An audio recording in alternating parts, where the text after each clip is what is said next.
All right, guys, welcome to another amazing team rally. Great to have every single one of you. Man, it feels so good. It feels great, right? Great energy, great to have you. Thank you for taking the time. You're gonna see a few changes, by the way, as we go through the team rally this time. We're making them shorter, an hour max. We want to make sure that we maximize this time with you, and you can go out and implement something that we talked about today. All right. So, go to the next slide. As always, we start with the filling buckets. What are you grateful for? So, who did something this past month that made a difference in your business, in your life, and you want to be thankful for that? Can I go first? So, yeah, Oh, yeah, there's so many. Yes, I am grateful for both ways. Is here. Because when you have setbacks, you make sure you go home. Thank you for doing what it takes. That's another thing. You're committed to it. It's a big difference. Agnes. I just want to thank my team member, team partner Janine Salazar. So what she did, she went out of her way to decorate this house that I can't sell. In the meantime, we have to do stage the house to the best we can, so we can do the overtime this Sunday. So she's at Big Lot, she's at Walmart, she's at all kinds of stores to get this stuff done. So by the time she got there to the property yesterday, she was drenched in the sweat, myself included. But you know, she went way beyond herself. So I really appreciate that. Wow, Yeah, it's a team. It's definitely a teamwork, and she volunteers to do it. that's awesome. Thank you. Well, Jean. really good. Okay, so go back, but then we have to be so much. Yeah. So I got my first offer accepted. Yeah. I'm very thankful for them. More or less, always help me out. So whenever I ask for help, they are always present. So I'm very grateful to them. Good. Thank you. Yes, Marie. I'm so grateful for Jenny. Thank you so much for your help. I think I was really completely, no, I know I would have been completely lost with all of these tools and opportunities and all of that, and you really helped me so much about the things. Who else? Yes. I just want to thank the people that I've met so far for being very welcoming and just, making it warm here. It's been good getting to know you. And please keep being nice if I reach out to you. Because I will reach out to you. Anybody else? I think our leadership kind of deserves credit because I found where one of them is not present, someone else tries to cover that, spot and help those help. So I think they were doing great. Thank you, Paul. Thank you. All right, now, this is not, for some reason, it's not going to. They'll be able back. Yes, there we go. All right, guys, we always talk about this on every team rally, and this is our belief system. This is what really makes our culture and what makes us different. So let's get on something different, right? From Andres to Rita, each one of you will read one of these things. Okay, so Andres, kick us up. So win-win or no deal? Integrity, do the right thing. Customer always come first. Commitment in all things. Communication, speak first and understand. Creativity, ideas before results. Oh, You can read a small letter. that's exactly what it says. Teamwork. Teamwork, everyone's together. Teamwork right there. Teamwork. Trust starts with honesty, equity, opportunities for all, and success results for people. This is what makes us different, and this is what really makes us who we are. And I appreciate every single one of you for being a beacon of culture within the real estate community. I appreciate it. All right, next slide. Janine, you will kick us off to talk about the Selling Summer Contest. We have our Selling Summer Contest. It's the third quarter, so it started in July 1. We have backtracked. Going forward, there's different ways you can earn points, and there's different categories that we're doing it to have entry levels in, and the prizes Amanda will talk about in a second to mention a little bit more about that. My biggest thing is compliance in the system. I know you get your listing agreement signed by your sellers, your landlords, you and the broker, Rob, but you need to get them into command. If they're not in command, you're not getting points. So if your listings go under contract and that stuff is not in there, your points are out. You've lost points to gain whatever prizes that you could have won on this. And on the under contract side, you need to just make sure that the executed contract, the executed lead paint or no lead paint, and the affiliated business disclosure is in command. I don't care if it's not submitted, I just want to be able to see that they're in there and I can double check your documents for you, but make sure that's in command. So that's the biggest thing. We have 43 new listings, I think it was. As of Monday, 42 new listings and only 13 people had their compliance in the system. That's not good. And we have 17 under contracts on the buy side and only 7 people have compliance in the system. You guys need to get this in there. It'll also help you when your deal closes and John can pay you faster. So just make sure you take that 1 or 2 minutes to literally go and sync everything back over and get it in the system. And then I can give you lovely points so you can win the prize. So with our prizes, we have a $250 transaction credit to use Janine's services. We have a digital ticket for family reunion in February of next year. And we also have a Prism package worth $100 of marketing materials. So we have 3 incredible prizes. I will be emailing all of this out so you guys can read every last word. Each point has a different weight to it, and we have the fine print here, how you can earn points for raffle entries.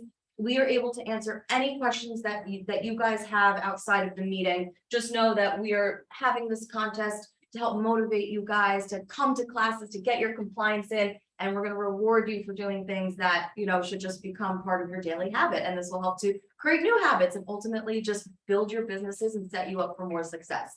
And you can win cool things in the meantime. And So even as new agents, like you're starting to learn your business, it's about getting new contacts into command and learning the system and things like that. So even brand new agents have ways of getting points and raffles into the system. So it's not just for people who are, you know, hackers. It's for everybody. Nice, thank you. So I get 2 points for attending this. I just have to do the sign-in sheet. Where's that? We are actually keeping track of everybody, so. I'll get 2 points. And then it'll get tracked. I have everybody. Zoom land, we've got you too on Zoom Yeah, land. Zoom No land worries. gets 1, in-house 2, so you always want to come in-house. I think that's about it. Next slide. Carnegie title. Okay, Justin's not here, obviously, so I just want to thank everybody for using Carnegie title.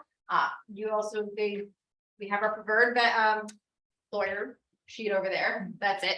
Use them, then you'll use Carnegie title, you can be able to get shares into the company that way, as long as you're using them on the buy side. If you need anything from Justin, please reach out to them, he just had a meeting today, that's why he is not here. Awesome. Thank you. Thank you, Janine. We have our friends from Carnegie Mortgage, Mike and Heidi. What should we know? What's going on? So what's going on? We're having a training, Mike and I, August 9th, about top tips to work on your credit. I feel like this time right now, it's very crucial. We got to educate our customers. Everybody's thinking rates, everybody's listening to the news, everybody's panicking.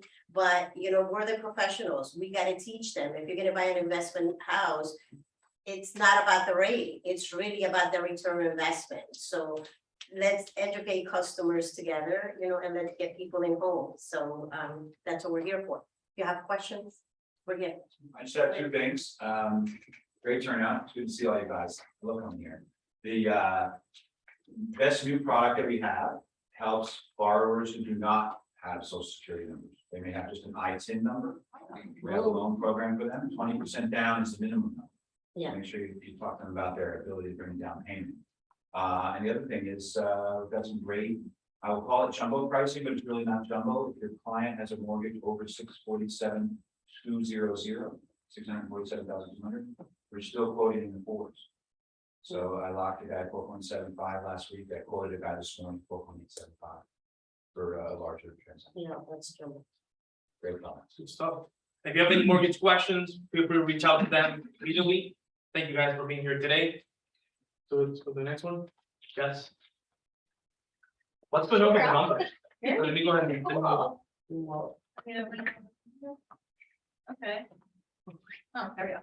Okay, So wanted to give a little bit of a market update so that you guys were all aware of what's going on. So this is a little bit of overwhelming. So the next slide is going to be a little bit more simpler. But this is to show more so how we're comparing the MLS in terms of our pricing abilities versus the rest of the MLS. So I just wanted to touch on the differences. So my main focus is here is the SP to LP sales price to list price, and then also the average list price versus the average sales price. So the first column is area 300. So it's just our market area. So think Rutherford, East Rutherford, Kearney, all of the areas, so all the towns surrounding Rutherford. Okay. So the MLS is the top box. So their days on market right now is showing 42, and their sales price to list price ratio is 102.8. And then down below, you see they list it for 607, they sell it for 624. So it's a little inflated versus what they're listing it as. Our days on market are 37, and our sales price to list price ratio is 100.8. And we have very minimal difference in our list price to sales price. So to me, this just shows how accurately we're pricing our homes versus the rest of the MLS. And then same thing for the full MLS. So the second column here, again, it shows the days on market, the sales price to list price, the list price versus the sales price, etc., versus the MLS versus the rest of Keller Williams Park Views. So again, we're just showing that we're doing a really good job of accurately pricing our homes versus the rest of the MLS. So I wanted to touch on that to show you guys, good job. And then off to the other side, the right, we see our listings taken and active 2021 versus 2022. The top box is the MLS and the bottom box is PWPV. So just to kind of show what our inventory is in terms of listings and also how many we have active on the market. So we know that we are a little bit down versus 2021, but I just wanted to showcase by how much and where we have areas for improvement. We do know we have the selling summer contest, which is to help get you guys in business, get more listings. So really take advantage of that, because all of the activities we have that you can gain points on are to help you get those listings. So this is to help improve these numbers. And then I also wanted to touch on the months on inventory, just to kind of show the trend. We know that there's obviously houses are going like crazy, but just to kind of put that in perspective, in 2021, we had almost 6 months worth of housing on inventory. Now we're down to 3.4. So it just kind of is showing that trend there. Then I also wanted to show a little bit more simpler terms in a graphic of the previous slide, just so that it's a little bit easier to understand. So the top two graphs are the days on market. The first one is the full MLS, meaning all of Bergen County, versus the second one, which is just area 300. So only the towns surrounding Rutherford. So we see that we're seeing a steady decline in terms of the days on market. Obviously, the homes are selling pretty fast, but we keep talking about this shift, right? So I will touch on that in just a second in the next slide, but the bottom two graphs are the average sales price, again, the entire MLS, and then area 300. We see prices remained relatively flat, a little tiny higher, but pretty much flat. And as we're seeing, prices are rising, but days on market, the homes, they're still selling faster. So makes sense. But it's interesting to see how it's going to unfold over the next few months because of the shift that we're expecting. So we should start to see the days on market rise too as homes start to sit, but I wanted to talk a little bit about that. So overall, it's been known that the New York Tri-State is the last to feel a shift and the first to get out of that. So we're riding it now, but based on trends that we're seeing from other parts of the country, over the next couple months, we're going to start seeing the shift in the seller's market to the buyer's market. We know this is not news to us. But based on our trends, even though we took 11 less listings than 2021, we took 15 plus listings versus 2020. So 2021, I believe, was an anomaly year in the sense because the market was ridiculously incredible and on fire, and we were up in listings significantly. All of this data is showing that the sellers are still actively selling, and the steady decline in the days on market is showing that buyers are still buying. But as we see our interest rates increase, we are starting to also see price reductions occur. And this graph shows last month, it was reported by Altos Research that nationwide of the homes sold, 33% of them experienced a price reduction. So as we know, it's important to keep an eye on metrics like days on market trends, because once the days on market start to trend up, that's gonna be one indicator of the market shifting. It's also important to watch contracts written versus sold, because we start to see and hear that contracts are being written, interest rates are rising, which is changing and restricting buyers' buying power. And that's ultimately going to lead to contracts potentially failing to close. So as we shift, I'm suspecting that the contracts written will increase and the units closed will continue to see somewhat of a decline. So the big key here in maintaining pace through the shift is units. We want to make sure that we're gaining units. So again, this just circles back to the selling summer contest. This is a big thing that we're doing. We want to make sure that we help you guys get those units.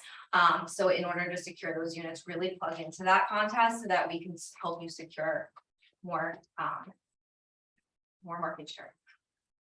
And that's it. Oh, and then we also just wanted to quickly touch on, we always say, just to kind of shift a little bit. Thank you to all of these people who donated to KW Cares and Rutherford Cares. I'm not going to read all of the names, but thank you guys, because your donations do go a long way, helping people in need, whether they're Keller Williams related, which is the KW Cares, or Rutherford related, which is your own agent pool here, that you would be helping. So thank you. And Ron. Good stuff. Just before we move forward, I just want to add something. So Here's my. from the numbers and the chart that you shared, and thank you for sharing your analysis with us. I feel that one thing that we all can use in our listing presentation is we're selling houses 5 days quicker than the MLS. So why don't you do that in your listing presentation? Why are you not louder with that kind of number? We're selling houses faster, And pricing them more accurately. pricing them more accurately, because we know how to have that conversation. Most people have no idea how to have a pricing reduction conversation. They're not strong enough to have that negotiation with the seller. Now, the thing is, that's a very important point. And secondly, as we look to the future, and as we look at the market that is coming, we're already seeing other parts of the country, huge price reductions, as you showed, 33%, which is, the rule of thumb for the most part on a balanced market. 33% of the properties are getting price reductions. Every time you take a listing, are you really having the conversation with the seller on what the market that is coming is? Or are you just talking about the market that just happened? Or you're letting them talk you into whatever they think the market is. The last thing you want is spend money on signs, spend money on showings, and then that thing not selling. So plug in, practice your script, practice those conversations, because that's really matters, especially now. The skilled ones will make it, and will make a bunch of money at it. The ones who don't have the skill, then they'll get washed out of the market. That's just how it is. Thank you. Well said, and pick up units like Jess said. All right, so we got the email about this last week. Apparently they were pretty bored in Trenton, and there's a huge law coming to our way. That's really just gonna overhaul the real estate industry. So it's a huge deal, guys. So the state's cracking down on lead paint. So what's gonna happen is each town is gonna administer what's called a lead safe certificate. And pretty much what this requires is an in-person inspection of all rental places. So starting tomorrow, actually, all active rentals are gonna have to have this lead safe certificate administered by the town. Places that are already rented have 2 years to get it. So it's a great thing to let your clients know about. And for all active rentals, we're gonna have to advise our clients to get this form. The way the state set it up is they kind of put the onus on the realtors to explain this, and the fines are pretty significant. And by the way, the towns have no clue. Right. This is coming. They have to do it. As expected, yeah. You have to, as an agent, you have to call the town yourself, because every They have no town. clue. We call them. Certain are lost, What? yeah, So. So it's monumental. the town, The town. the town's responsibility. No. That's a good straight away, girl. It'll take time. Yeah. Before it's actually implementable. And think about how many towns are in New Jersey, like hundreds, right? Thousands of towns that have to come up with their own policy for this. So it's crazy. So starting tomorrow, all active rentals are gonna have this. Like I said before, everything that's rented, you have 2 years to get this. And the fines are significant. So the landlords could be fined up to $1,000 per week if you don't have the certificate. So there's crazy liability for our clients with this, guys. And you talk to your clients too, they have no idea. I talked to one of my best clients. This guy owns like hundreds of apartments. He has no idea until I told him today on my way up That's here. a good question. So if you have someone who's renting out right now, they have 2 years from then? to get it done? 2 years from today to get the And- certificate. Unless the person that's currently in there is moving out in that 2-year time period. Unless that is built after 70. Right, Right. after 78, you're fine. But right, like if you have somebody in there right now, your landlord has somebody in there right now and they're moving out in December, that 2 years now goes bye-bye. It comes December when that person comes out, they have to get the let's say certificate. So we're assuming that each town might have their own form, Correct. fill out the forms. Yeah. We the are, Employment. right, bringing staff so there, DocuSign, including the apartment. every landlord, there is a packet of rules, regulations, all of that. I've submitted it to DocuSign. I'm waiting to go up there. So every time you have a tenant, it'll be in the tenant package going into DocuSign, so your tenants can read it over and know their rights. And then the landlord one, we have the package with a signature, so then this way they know what they have to do also, and it's attached together. We're just waiting for DocuSign to get it in there. So there's gonna be a package. It's an actual, it's a whole, the 26-page pamphlet that the state provided. And there's 2 tests that the town will do. Yeah. If there's a less than 3% Yes, because there's exclusion, of inclusion, children who came up with lead paint, yeah. it's a simple test. If it's over, then Okay. the test is a little. Because bit- it Who is, pays for the test?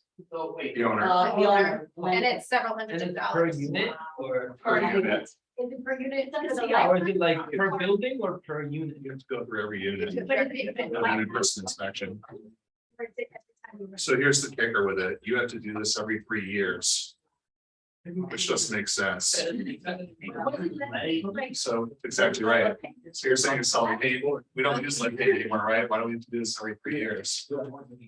So I think the head fake with this is the state just wants to keep track of the units that are rented. And that's like the head fake. Also, but I also know somebody who had their child, as when they get to 3 years old, whereas their mouth level with the windowsill. And the child had high levels of lead paint because they're opening their mouths and sitting on the windowsill looking out. Rob, wait, who reports? The The state. state. The state of New Jersey. But logistically, like how? How do we do it? Yeah. Well, here's, most So- towns have, you're supposed to, and most towns have to go and get a CO for a rental. Most people don't do it. Yeah, no one. Could I say something? Of course. Yes, TV, go ahead. Yeah, I was just gonna say, guys, also keep in mind that this could lead for a lot of the people who are doing illegal apartment rentals. This could leave red flags, other future fines, Yes. very problematic situations. So if you have landlord clients, this would be a great conversation to have. And you'd be looking out for them, which is what we're supposed to be doing. Yeah, fines are substantial, up to $1,000 per week. I don't think we'll get to $1,000, but that just goes accumulates week over week over week, So do you see this being something like that, like, we do CO, this new part CO now? Yeah. I'm just trying to think logistically, for example, Patterson, I don't know about Patterson, Patterson doesn't do it, it was closer. We're not gonna know. They make, you actually have to contact every town's gonna be different. And It might actually, be way for- Realistically, you only get caught probably if someone turns you in. That's right. Yeah, The reality is you gotta watch, because when children are young, when they're going for their physicals every year, they do a lead physical on them also, then they run their blood work, and that's how this will come out. It gets reported. It gets reported to the state. My friend had it happen to her up in Rhode Island. And the child had high levels of lead. yeah. Mhm. So the way we're gonna. That's right. So we still want you guys to do business, obviously, so we have a disclosure form to present to new landlords. A lot of other brokerages I talked to are just shutting down rentals. I thought that was a little tough, so this is kind of like the in between, because we still want you to do business. But it's also a business opportunity for us. So one is like, you have to educate your base, you have to be the source of news. These are great conversations to have, especially with multifamily owners. Like the conversation I had, nobody knows about this. So like, you gotta be the source of news. These are great contribution calls just to provide information. I guarantee you, people are gonna be like, hey, well, I was thinking about selling this place anyway. Like, I want to deal with this, right? So huge listing opportunities. Pretty good for us, actually, now I'm saying it. Is this statewide? This is statewide for state of New Jersey. Core 100, that's people, contractors. It's great business opportunity for them. Call them up, say, we have a great business opportunity for you. You get the certification. There's so many apartments in New Jersey that are gonna have this, so just great, like a side business for you. And then Facebook ads just start to like generate, you could build your database and just like educate people and just build a database, just to let people know about this, whole webinars, start a podcast. You really want to be the source of information to really start building your database. The exceptions are anything that's built after 1978. And multiple rental dwellings that have a certificate with the community of affairs. For Airbnbs, anything less than 6 months, but you can't do back-to-back rentals, which pretty much is every Airbnb. So we're talking about like the outlier that's just rented once, you know. So pretty much Airbnbs apply to this law too. You know, it sucks, but it could be an opportunity to get a lot of listings at the same time. Yeah, sorry for all the multifamily owners in here. I will say NJ Services are one of our preferred partners, Nico and Sasha with Joriel. They actually do provide the lead the certification and stuff like that. They do the testing. Yeah. I know they're not here today, but they were speaking about that on Monday and Thursday. Yes, and they are a preferred vendor of ours, and they do offer incentives for all of our. If you are a KW agent, yes. Yeah, so hit the phones and tell your clients to get it done early before the prices go up, because obviously there's a lot of apartments in New Jersey, so these guys are gonna be hiking up their prices. Absolutely. Yeah. All right, wish I had better news today, but you get a lot of listings out of it. Thank you. Anytime. Thank you, sir. All right, next up. We have the lovely Rita Delphine, who is going to present on her company, RMJ Environomics. We also want to thank Rita for sponsoring the team rally and getting our pizza, which of course came right when the team rally started. So we have it waiting as soon as this is over. So thank you for the pizza. Let's take it away. If you want to use the clicker, go right ahead. Thank you. I will. So I'm Rita Delphine, for those of you who I haven't met before from RMJ. There's all my contact information. If you guys ever need anything, you can always call me at any time. Just gonna really quickly go over things that you probably, or you could come up with during your transactions, and how we can help you move things along quicker. So oil tanks remediation, everyone's favorite, including mine, not at all. We do everything from the tank sweeps all the way down to the remediation. So we'll do the sweep, look for the tanks, GPRs, get pictures underground, that kind of stuff.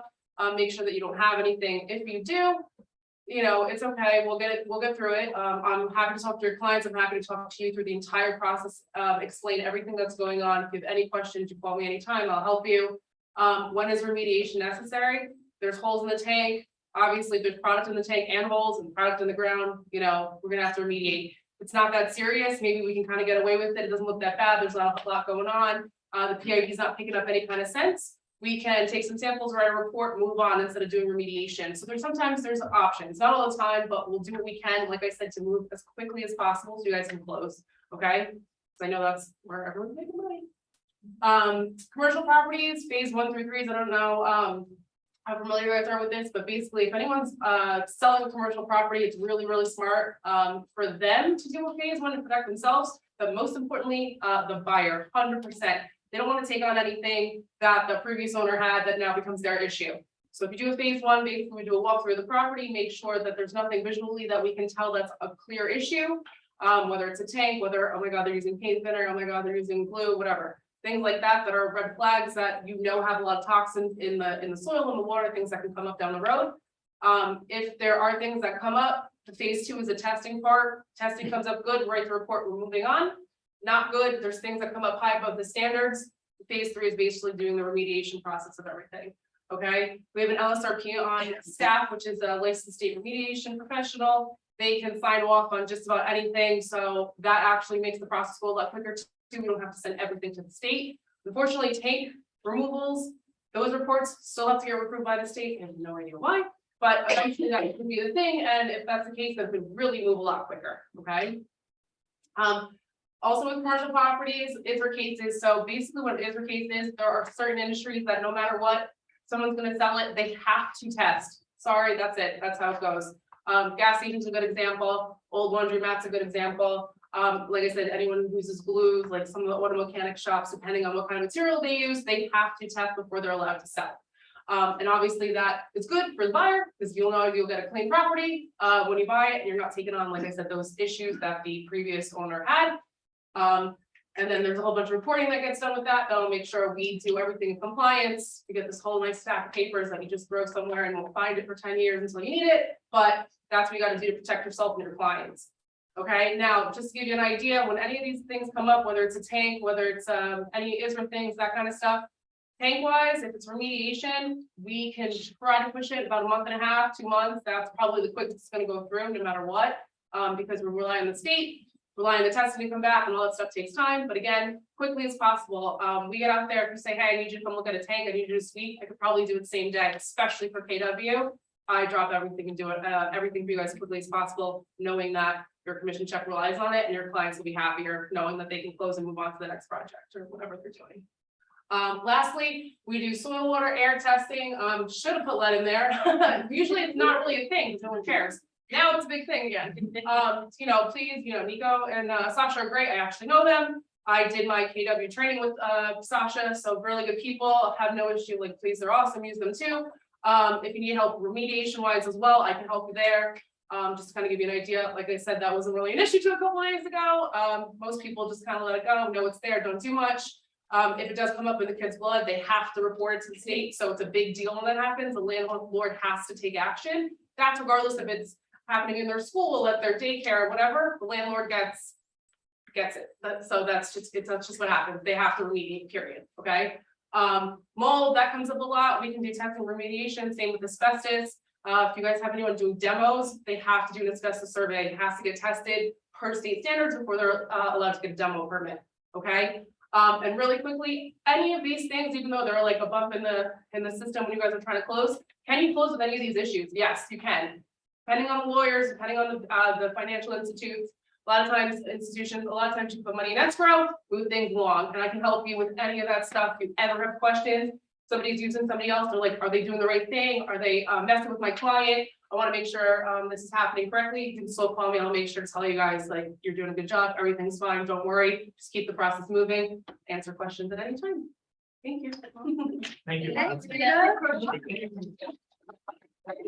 Government rules when it comes to asbestos siding.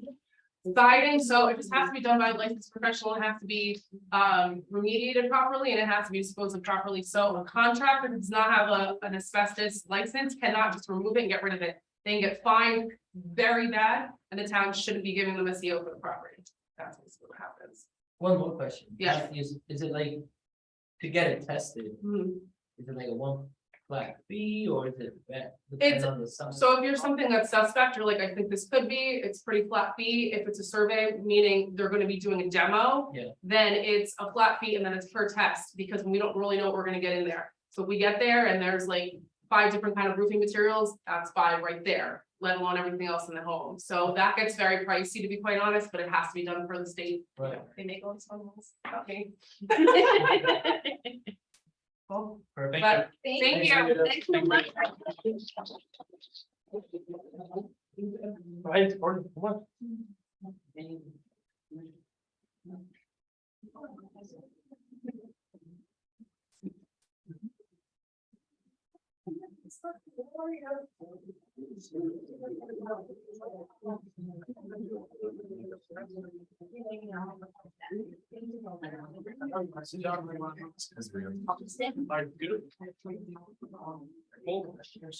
Alright, so guys, as the market, as the market started to shift, we are always asking ourselves, so who can we expose you guys to? Who's the person that we can expose you to, from which you can first learn how to navigate this market, second, how to maximize your market share, and third, how to conquer more listings. I mean, the first note that we thought about was you, or thank you for taking the time. I know you're super busy and Not at all. appreciate you, What right? the team does. So I know we talked about listings and all these things. I mean, I wanted to introduce you first a little bit. You wrote a book, right? Yep. I've got my- Best-selling book. Got my books here. Mine's a reset. It's on Amazon. If anybody wants one, I've got a couple here. Happy to autograph them and $10. Reduced rent. There you go. You have 35% of market share in Ringwood, which is gigantic. I'm extremely looking forward to learning more about you today and some of the things, our people can learn from you. Very good. All right, make it happen. So first of all, thank you for having me. I really appreciate it. I love pouring into other agents. I love seeing you succeed. There is no magic wand. Doesn't exist. There's no shiny object. It's just consistency, doing the right things.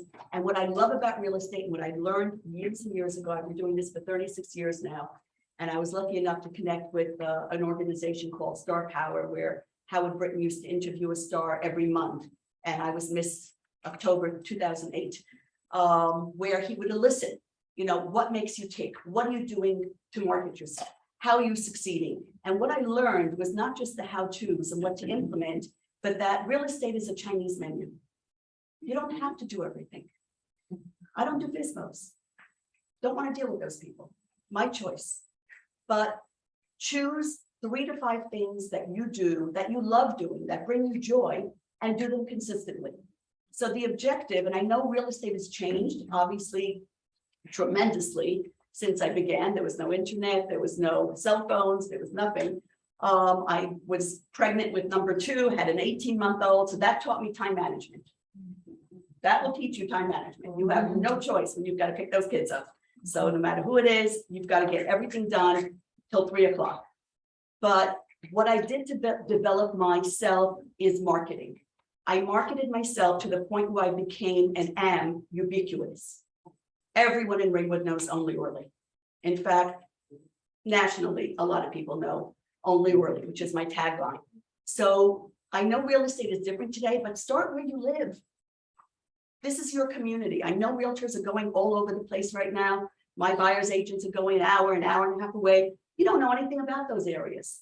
If a buyer wants to go there, sure, you're going to go, but you're not developing any kind of branding or market share or anything by going all over the place like a shotgun. So begin where you are. These are your neighbors. In fact, I just did a 3-pronged campaign in my neighborhood that I just moved into 3 years ago. I moved from one side of Ringwood to an upscale neighborhood, and it bugged me that there are 2 signs that are not mine in that neighborhood. So the first thing I did was I had my videographer do a drone video of the neighborhood, put that on social media. Next thing we did was we started a Facebook group, and yesterday or the day before, we just delivered these cute little planters that have Only Orly on them, where all they have to do is add water and have basil. So we dropped that off into everybody's mailbox. So being ubiquitous is your goal. Being prepared is another one. And I'm going to give you specifics of what to do with getting listings, because like my intention statement this morning, I'm a listing magnet and listings flow to me like an open faucet. I am getting 3 come list me calls today, because when you get to this level, you get come list me calls. 90% of my listings are come list my house. I'm ready to move. I'm not even up against anyone. I have the paperwork signed, and I'm going to share my pre-list packet with you. I go in there. In fact, Saturday, I had back-to-back appointments because I got a referral from California after my 1 listing appointment. Within an hour and 20 minutes, I got 2 listings signed. So be prepared, know your shit, master your craft, but make yourself known as the local expert. Be the best version of you. And like I said, to me, Fridays are a good time to learn and implement. So the way I started was mailings. I'm a mailing queen. I'm up to about prison marketing does my mailings. Little plug for them. I do 15,000 mailings a month. You don't have to do 15,000. That's 3 zip codes. Start with 500, but consistently. And if you're just starting, it's every 3 weeks, because they don't know who you are and they're getting bombarded with other realtors, right? So I call it my 3-second commercial to the garbage. 3 seconds, 3 seconds garbage. And then one day, oh, let me call her, because now they're seeing your signs. They're seeing your marketing. They're seeing your social media. It's called layered marketing. If you got a billboard right now on Route 17, it would be a waste of money. Nobody knows who you are. Nobody cares. But if you were in their mailbox and on their street on a sign, and then they see your billboard, it's like, wow, I see her everywhere. And that's the level that you have to become when you do it consistently. So as you're getting your mailings, you're getting phone calls, you're selling homes. I also adopt, they're called orphans. I adopt everybody that sells my listing. They become part of my VIP program. So the minute that you close, you are no longer belonging to anybody else.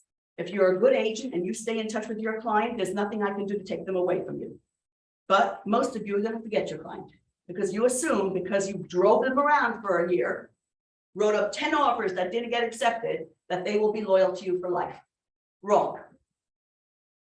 When they come into my territory, baby, they get my VIP program, they get mailing labels with a picture of the house they just bought. As soon as they sell, congratulating them on it. They get my Platinum Plus program, which is basically come into the office, use the fax machine, use the copier, my free notary services, just get them to come in and notice you. They get my pies at Thanksgiving. So I have a pie program. We give out about 150 pies at Thanksgiving. They get invited to all of our events. They fold into my VIP program as if they were my client. And sometimes 2 years later, hi, Orly, you sold me my house. I need to sell. And I'm like, what the hell is this? So I go into my database. I realize it's an orphan and they think that I sold them the house. They get an anniversary card every year. In fact, I have them with me in the card because I have a lull between appointments. So I have to finish up my July anniversary cards. Usually I'm a month or two ahead, but it's been busy. They go into HomeBot. So if you don't have HomeBot, that's a great drip system that gives them their home value every single month. My realtor in Arizona, because I have investment property there, sent it to me and I open it like, oh, I want to see what my house is worth. I bought one property for $100,000, like in the lull of the market after 2010, and it's now worth 3.5 times more.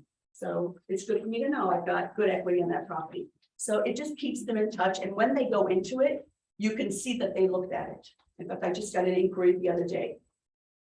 Client events, be out there for them. Start small, but be in touch with your clients. We do photographs in the fall that they can use for their Christmas cards. I do a shredding event. I was the first one in the country to do the shredding event. Find a public place to hold it. It's at $400. It costs me more to market it and send the postcards out than the actual event.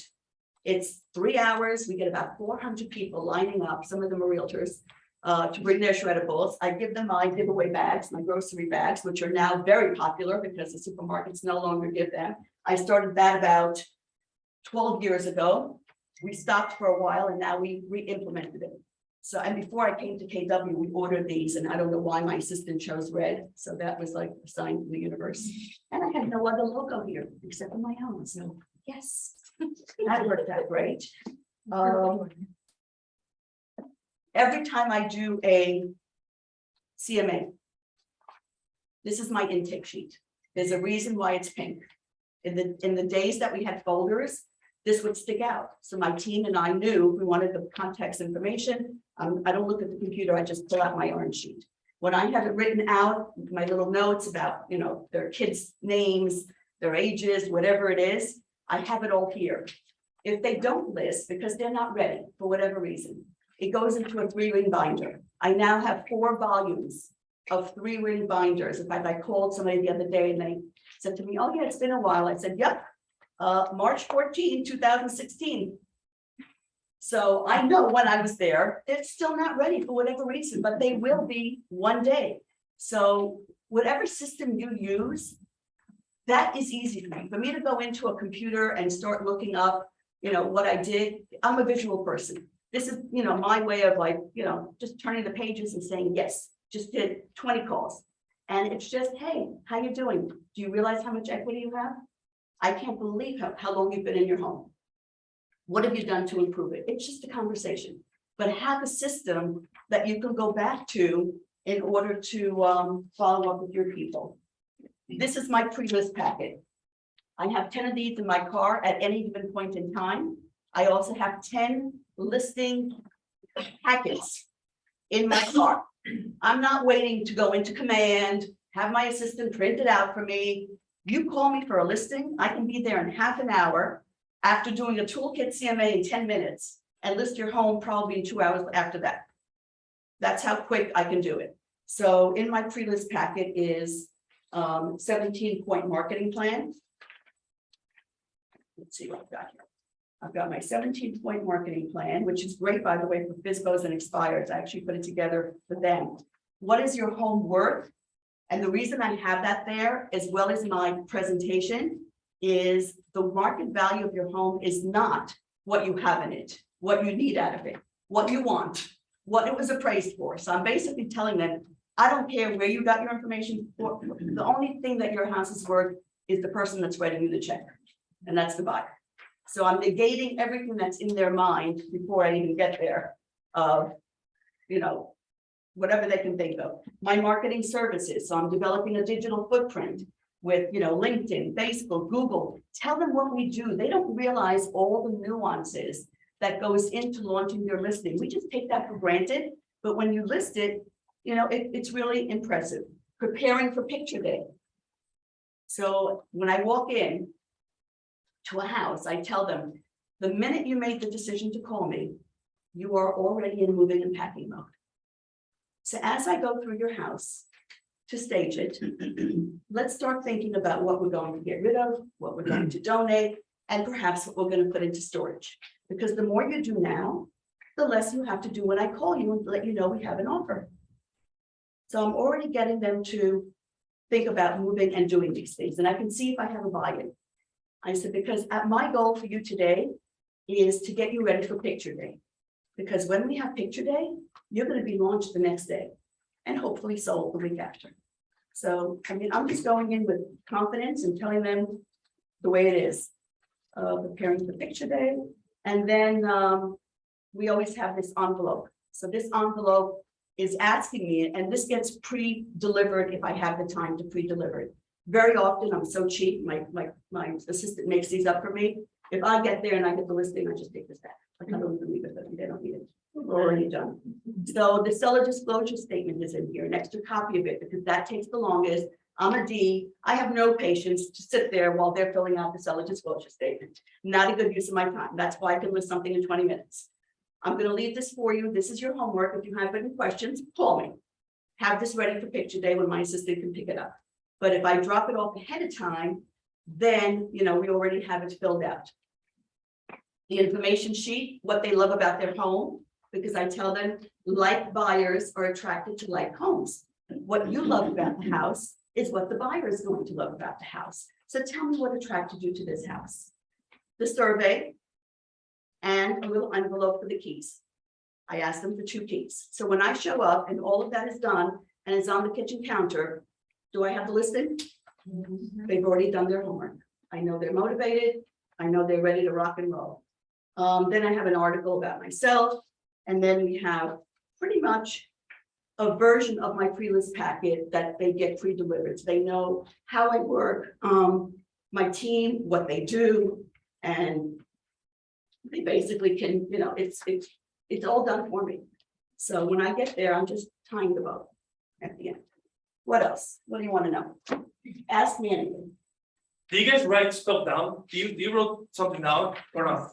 If you didn't, you missed out on a lot of stuff. Good. And I know I talk a lot. I'm a New Yorker, I'm Israeli, and I'm a D. So if you want direct, doesn't come more direct than this.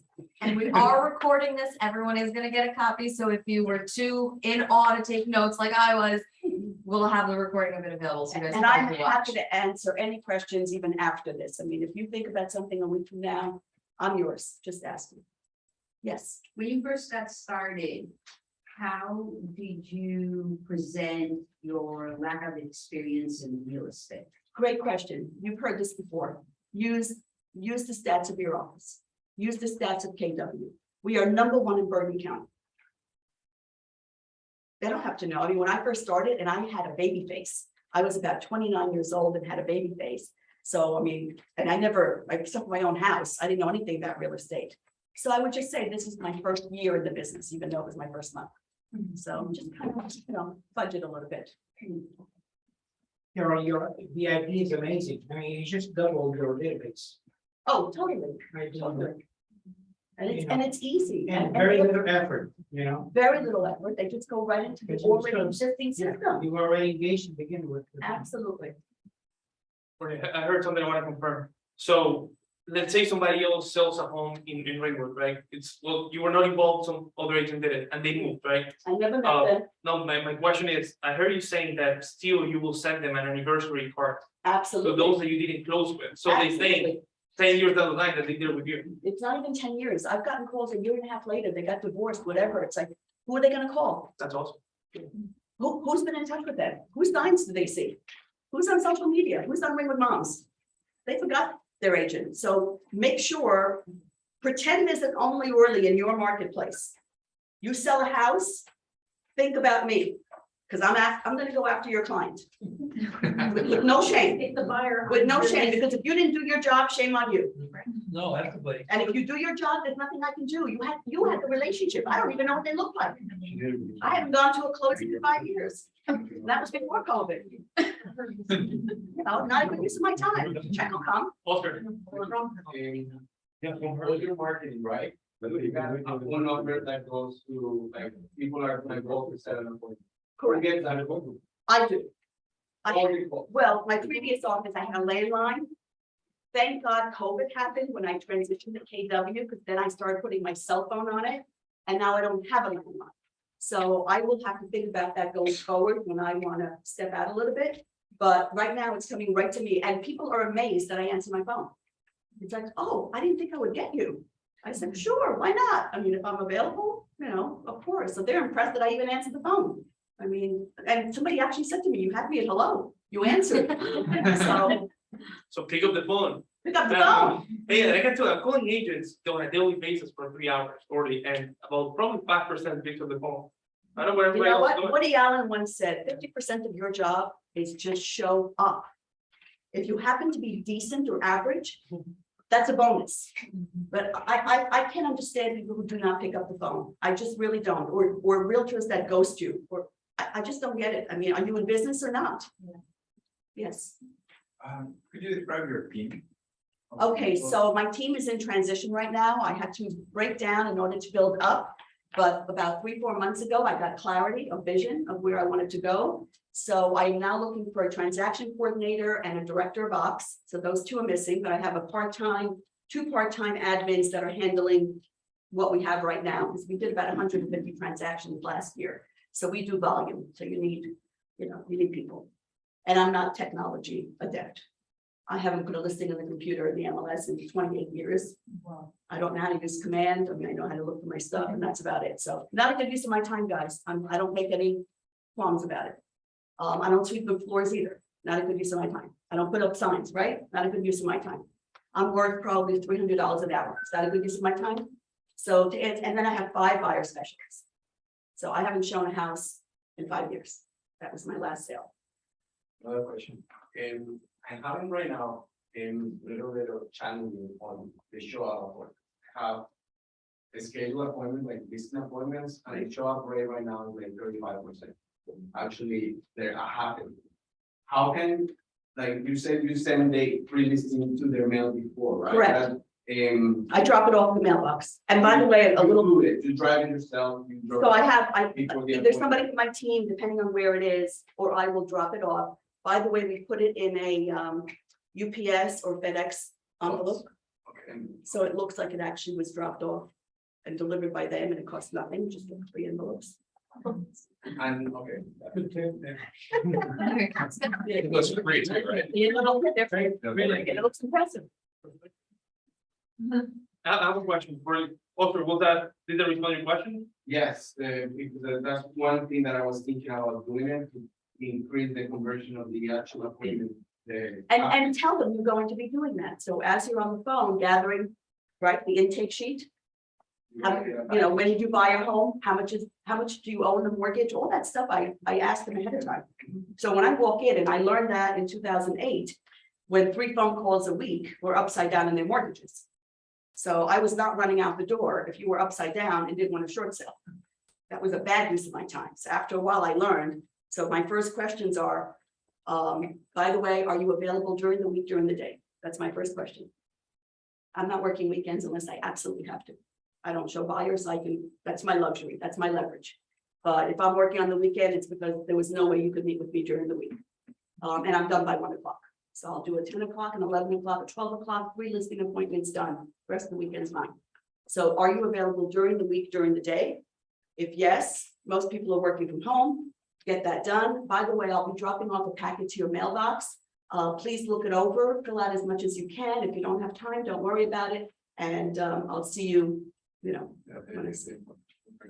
So tell me that comes. Do you actually do a LinkedIn presentation? Yes, I can do it at 3 o'clock in the morning to wake me up. Yes. Listen, when you do, I probably had, and I do over 170 listing appointments a year. They're not all selling. What's the closing ratio? The closing ratio is 100, they close in this market. No, I mean. Oh, close, get to close an them? entry. Oh, to close them? So there's two numbers there. I mean, usually I'm closing them between 85 and 90%. However, a lot of them, for whatever reason, are not ready. It was a buyout, it was a divorce buyout, it was, I'm curious, it was a probate, so I'm not ready yet, I want to have you in, so, out of 170, I probably would have listed, I would say half, but they go in my binder. So this is food for next year. I always say, I need to eat next year too. So I don't care when you list, just as long as you list with me. And again, you go into it with that attitude of, I don't need you to list today. I can afford to retire today, is what I tell them. I do this because I love to do it. Your time frame is my time frame. I'm just here when you need me. When you go into it, that kind of relaxed, confident attitude, even if you have to fake it, they realize that you're really invested in them and their needs, not your commission. But I have a question. So from 2020 till now, there's a lot of, and I've heard this from many people, a lot of agents went passive on their lead generation and they were just receiving transactions, receiving. Now that they're not getting enough transactions, enough leads, they're panicking, right? So what do they need to do to actually, start powering up that lead generation? And your experience, what have you done? So short-term, long-term. So a lot of what I just told you is long-term. If you intend to invest in yourself and in your business, long-term, this is a process. So you have to build up to that process. So you get to the level that people are calling you. Short-term, actually 2020 and 2021, I probably did more lead gen hours than in my entire career. So you do make calls. So I do make calls. So She makes calls. I do at least an hour a day, at least an hour a day. In fact, I pull out my binder, my pink binder. I pull out 10 to 20 people that I haven't spoken to. I just did that yesterday. I have an appointment for tomorrow, and that's my stack. So even if I'm fielding phone calls or I'm on, emails, I know I need to finish that stack before I go home. So you're saying that your database get every 3 weeks, everyone in your. Well, they get once a month because, they get probably 3 times a month at this point, because don't forget, they're not only getting my general postcard, which is EDDM, so they're big, they're getting a just listed and just sold. Okay. I just closed on, 4 or 5 houses in one neighborhood. So, so they're getting bombarded with just sold another one. Just listed, just sold. If you're starting off, a tip that I will give you is do an under contract as well. Stick in another one because they've never heard of you. So now you've got 3 hits in the same neighborhood. With me, it would be obnoxious. And then you touch them with the events, the. Social media, I just did a video yesterday about Ringwood Manor, and we've already got like 350 views. People are commenting what a beautiful area we live in. So those are ancillary things that you do later. How many touches do you say you will do for every person? Every person, it's hard to say. If they live in Ringwood, oh my God, they're getting, Without taking out the bills listed and the bills sold. taking out the just listed and just sold. They're probably getting, I would say, at least 10 touches a year. Not including the emails, and seeing me on social media and everything, everywhere else. Okay. Yeah, but make it a plan. We know that Thanksgiving is coming. It's not a surprise. People will be coming to my office the Tuesday before Thanksgiving. So, people, when I used to do calendar mailings, realtors were like, oh yeah, I should do that. I said, well, I used to order them in July when it's less expensive. They're ready to go into the mail November 1st. 2023 is coming. Plan for it. There's no surprises. Oh, it must be. So you do the direct mailing, And then did you make a call for any of those people that you sent them out? No. You just, you sent. No, 15,000 people, absolutely not. Okay, No. and when you start, sorry. When you started doing the direct mail, what was it turned over? So And it, how long? okay, great question. Because 35% of my business comes from my direct mail, so I track. Oh, by the way, on the pink sheet, first thing I fill out, source. If you don't track your business, you're never gonna know it's because, so I asked them, by the way, what made you call me? And if it's, and a lot of times now it's reputation, I see you everywhere, so it's like, okay, give me something specific. But I've upped my game on Google, my Google business page, now I've got about 7, closings from Google, because I've upped my game on Google business page. So I know, oh yeah, I Googled you, I'm like, yes. So to answer your question, it can take 6 months before you see anything. If you're not gonna do it consistently, save your money, give it to me or somebody else's charity. You're gonna waste your money. You have to give it a year. And hopefully you'll see some results. Now, if you do 500, you're not gonna start with 1,000 or 15,000. Call them. Call them. Say, I just sent you this, wanted to share this idea with you, go door to door, do whatever you have to do, but be focused, be consistent and work the plan. Work the plan. Time block your day. Appointments are in the afternoon. Business is in the morning. There are no emergencies, guys. Every realtor thinks that they're, the best realtor in the world because you're Pop-Tarts and you pop every time somebody calls you and you pop every time somebody wants to see a house and you pop every time there's an emergency. We are not brain surgeons. No one's dying on the operating room table, guys. No one. In fact, I learned a long time ago, I don't answer my phone calls sometimes when it's another realtor that I have a transaction with or a client when I know there's issues. And the reason I don't is because I want to hear the voice. I want them to get it out of their system. I want to know what the issue is. When I call back, they're calmer. I have options for them and solutions. And it's a much more productive conversation than you going from wherever you were to somebody screaming at you and saying, oh my God, this just failed, what do I do? And you're like, calm down. So sometimes strategically, it's not good to pick up every phone call, it's an issue. Take control. Nothing will happen. And I have found, I'm here right now, somebody may be leaving me a message. I may call them and they would have already found their own solution. Give them time. Nothing is an emergency. What are some of the messages you use on the mailings? So many.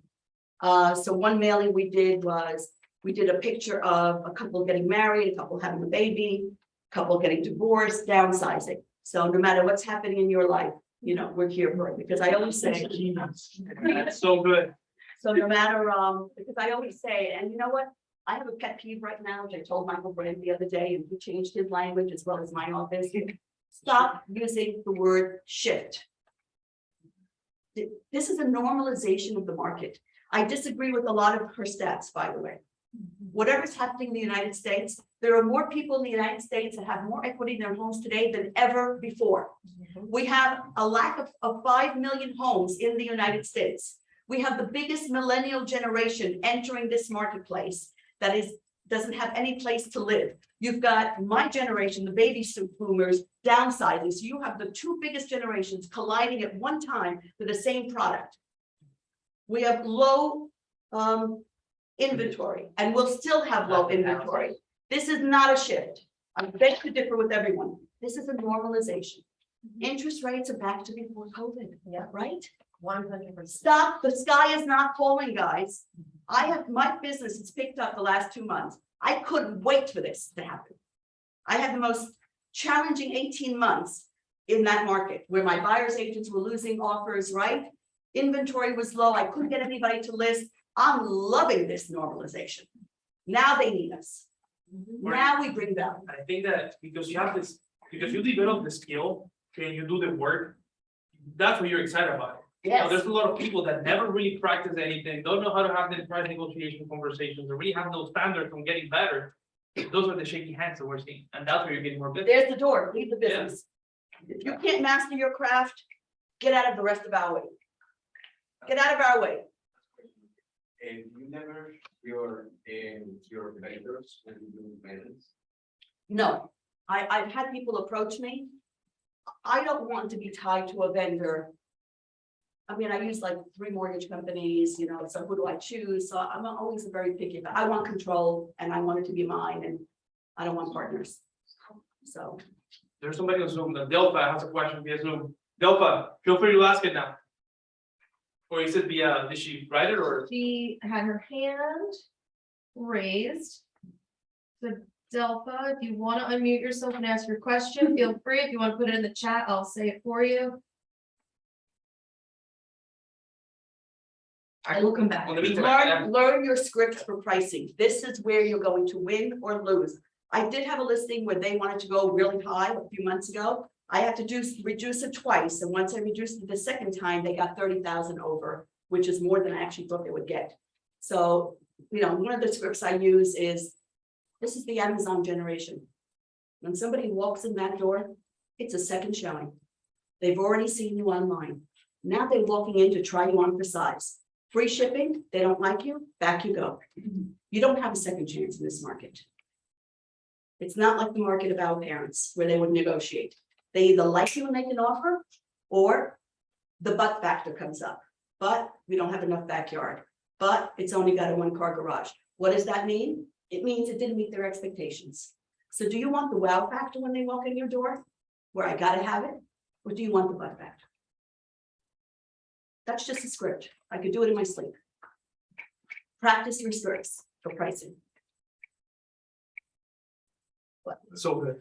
So good. One more question. So we have a lot of team leaders and rainmakers, people who are trying to build their own organizations.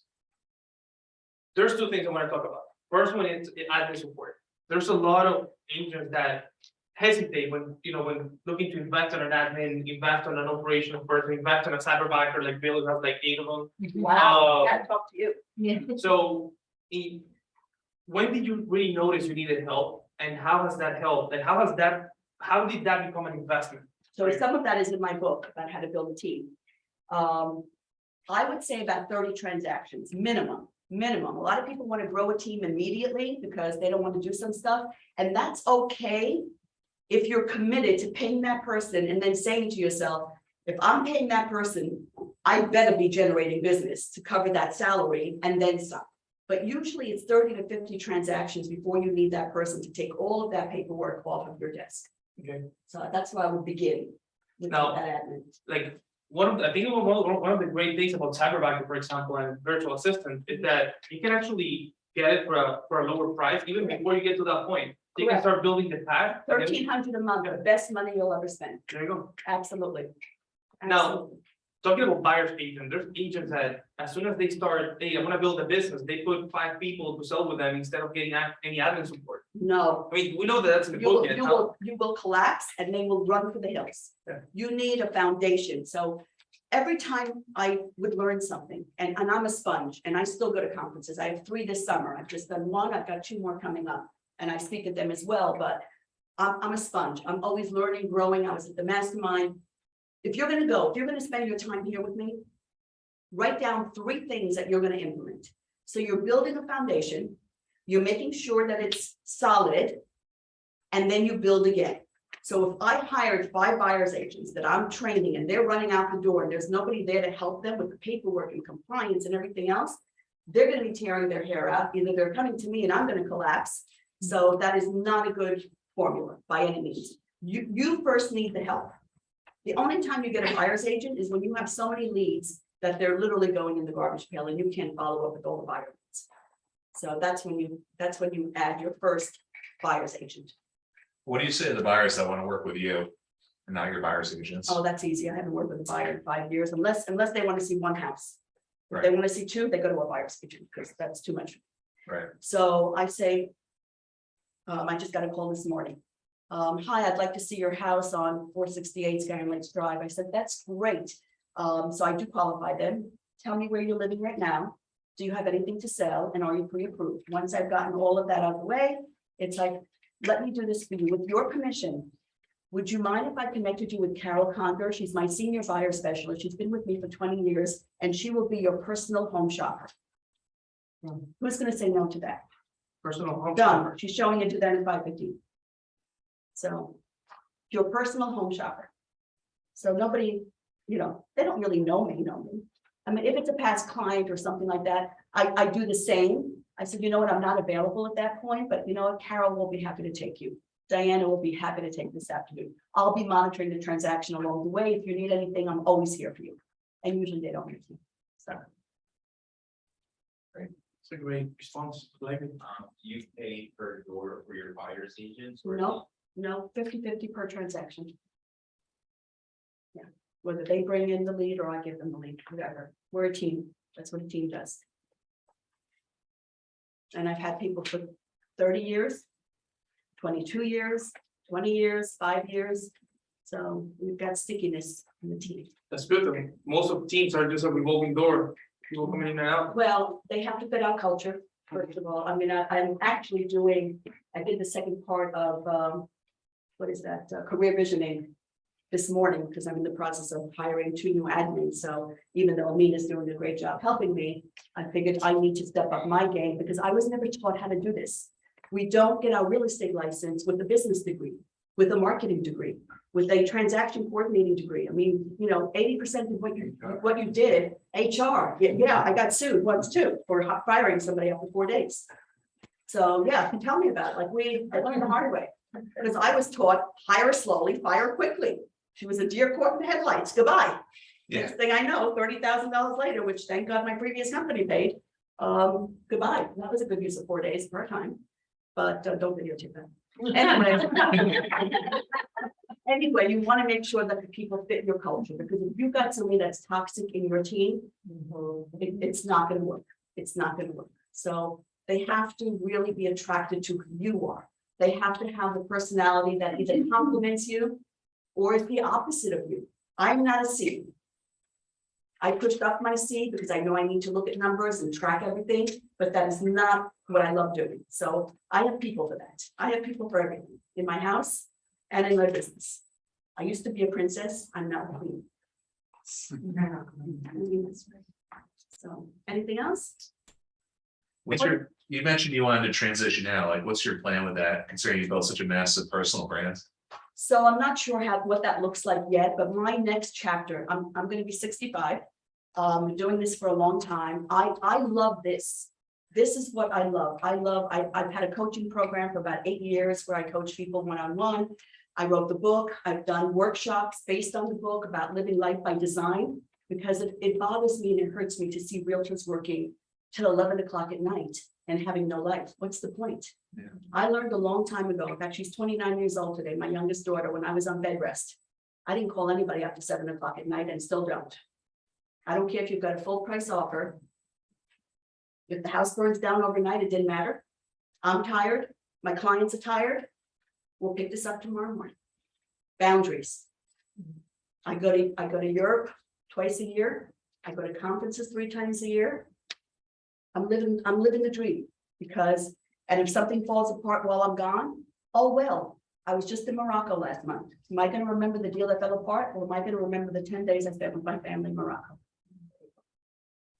So it's about having a real fulfilled life while you're making good money. So I don't know what that looks like yet, but I'm working on it. Because I don't golf, I don't play tennis. So I need to find something that gives me purpose. Thank you, Jordan. Appreciate My you. pleasure. Thank you. What is the secret to keep the buyer agent for so long? Be fair to them, be good to them. If you give them what they want, they will give you what you want. But then again, they learn the business and take off. You know what? You have to bring value to the table. So apparently people bringing value to the table. Go ahead. And it's not just the value of the leads, it's the value of the mentorship. It's the values of the scripts that I can give. I have a brand new buyer's agent. She has her license 2 years. She sold 2 houses last year with her previous broker that I think took advantage of her. She came in, I gave her a lead last week. It's in contract, it's one of my listings, so we have both ends. And she didn't know how to get the buyer up in price because they came in very low because they're cash, cash people think that their dollar's worth $1.50. And I tell them a mortgage is not pigs and chickens. It's actually cash at the closing. So I gave her the scripts to use. She got them up 90,000. We've got it in contract right now. So that's bringing value to the table. How to keep your deals together when there are inspection issues. So I know when to step in, either I teach them or I actually step in and call. So it's not just, and my senior buyer specialist who's been with me for 20 years, usually I can leave Carol alone, because she's been with me for 20 years. But we've had 2 difficult ones recently, and we're talking all day about these 2 difficult clients that we have on both ends. So bring value to the table, it will come back to you. That's great. Thank you, Orly. My Appreciate it. pleasure. Took a bunch of notes, 3 pages. Hope you guys got a lot of value out of this. Yeah, amazing. Yeah, so you think it's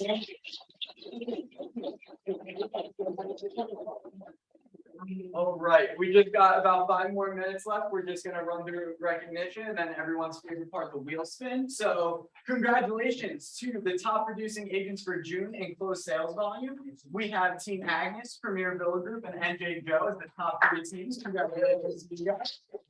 And then for the top 10 individuals, we have Jason Trevicki, Mo Sankar, Eddie Vargas, Danny Simone, Ron Cohen, Henry Torres, Alex Falcao, Oscar Gajal, Daniela Tamiz, and Shani Sankar. Round of applause for everyone.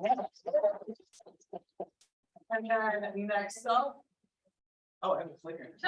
Okay. Whoa. All right, top producers in June that listed over 1 million. This is looking like a healthy list. We have Andrea, Team Agnes, Oscar, Dorit, Pamela, Daniel, Sandra, Premier Villa Group, and Danny Simone. Congratulations to everyone. This is gonna take some getting used to. Congratulations to our cappers, Andres and Travis. Way to go, guys. Love to see that. And then money bag, let's just jump right into it. Before we do, can anyone remind me, how do you get on the money bag and get a chance to spin the wheel? You have to be here, that's one thing. What's the most important part? Yes, or myself, and a warm lead is? An agent? There we go. And a warm lead would be you reaching out to the agent before, or just saying, hey, would you mind taking a call from someone in my office? And then we will do the rest of the legwork from there and really earning you guys some serious passive income. Sound like a fair deal? Okay, let's jump right into it. And first up, we have Agnes with 2 spins. Spins. Come right on up. Trying to get that. All right, first spin for Agnes.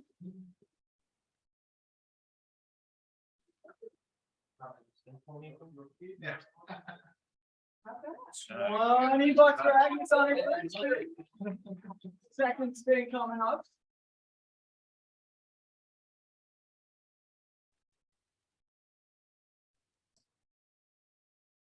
$1,000. Okay. $20 on the Nice, second spin. Congratulations. And we have Joe Costello, who I believe is on Zoom. Where's Amanda? Yeah, yes, he is. Joe, I'm going to spin for you. First spin. Okay. coming up. Here we go. Okay, spinning. All right, Joe, you got $25 for a Facebook campaign for your first spin. Second spin coming right on up.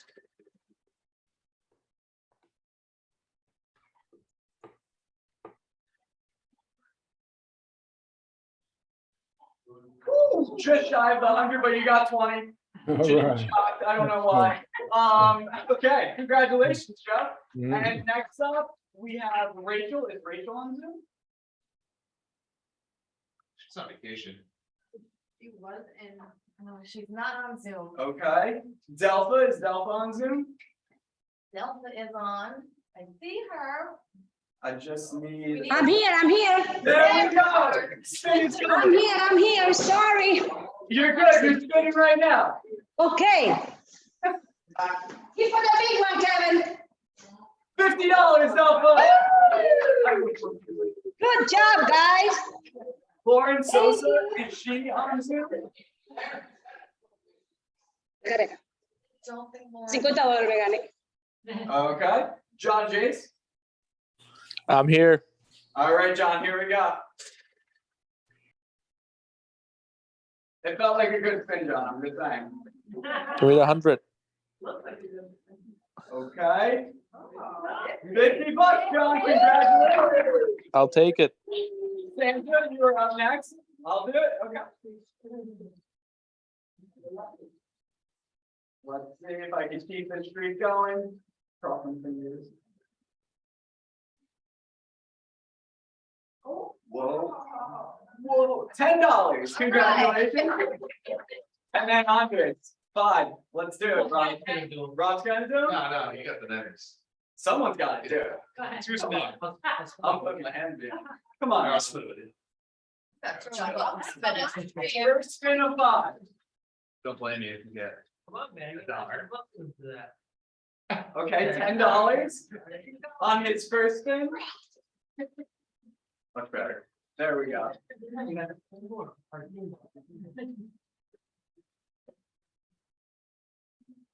Okay, $25 Facebook campaign for the second spin. And you take it. And you're gonna take one. Okay. On the third spin, as it's winding down, Oh, what's that? the Carnegie Title Prize, which is actually new to the wheel, so you will see what that surprise is. Oh, man. Fourth spin, who wants to take it? Amanda. Here we go. Big money, don't. And Amanda on the fourth spin for Andres. Let's see. We're gonna come out with.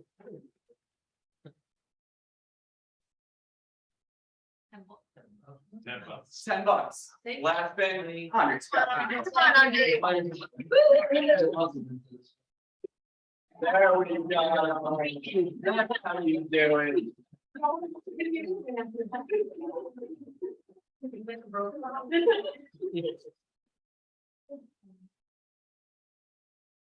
Oh.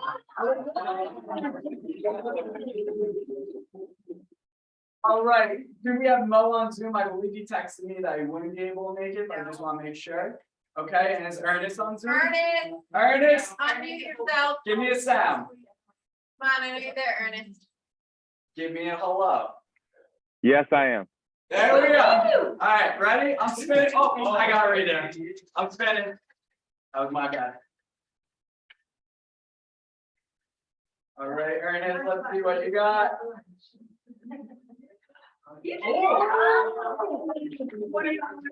$20. And before we let everyone go for lunch, I just want to give a guest spin to the great Orly. You were so amazing. Yes. And let's see what we got. That was a good spin. You've done this before.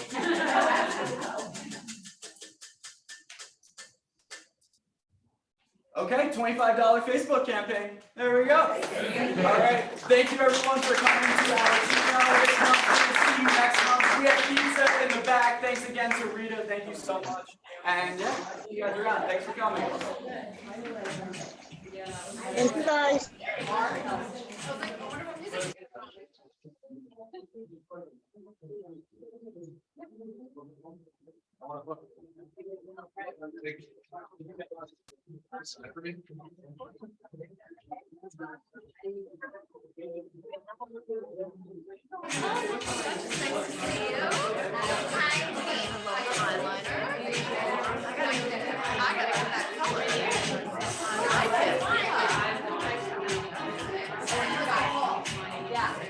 Okay.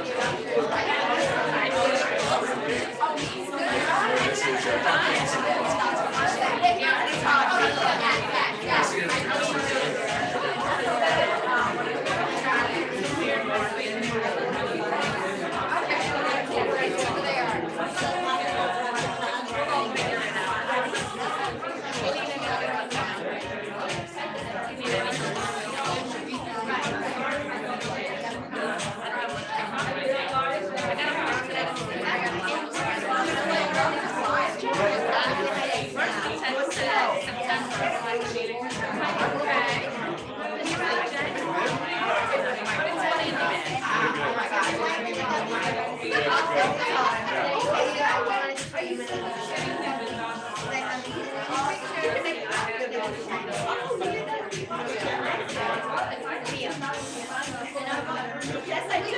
How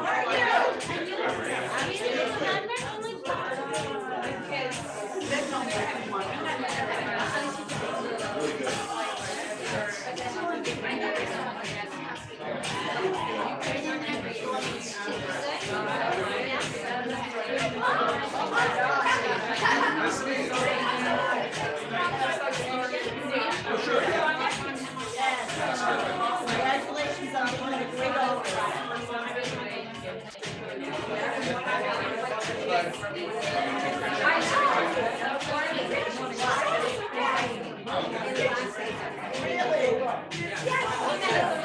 I remember, crying and laughing, that's all I know.